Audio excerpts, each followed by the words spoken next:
পরিবার যত সুন্দর, সে মানসিকভাবে তত শক্তিশালী। আল্লাহর কাছে অনেক অনেক শুকরিয়া, আল্লাহ আমাকে এমন একটা পরিবার দিয়েছে, এত ভালো বাবা মা দিয়েছে, আর আমাকে বোঝার মতো একটা ভাই দিয়েছে।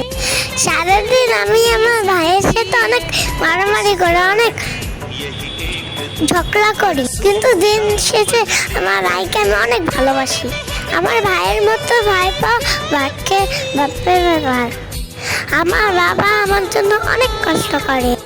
আমার বাবা হলো আমার সুপার হিরো, আমার আম্মু হলো আমার সেরা বান্ধবী, আমার পরিবার হলো আমার জন্য সেরা বন্ধু। I love my family. আমার পরিবারকে অনেক ভালোবাসি। আল্লাহ যেন আমার পরিবারকে সবসময় সুস্থ রাখে, ভালো রাখে, ভাই যেন জীবনে অনেক সাফল্য সমর্থন করতে পারে। I love my family. বাবা মা আর আমার কলিজার ভাইরা, আমি তোমাদেরকে অনেক ভালোবাসি।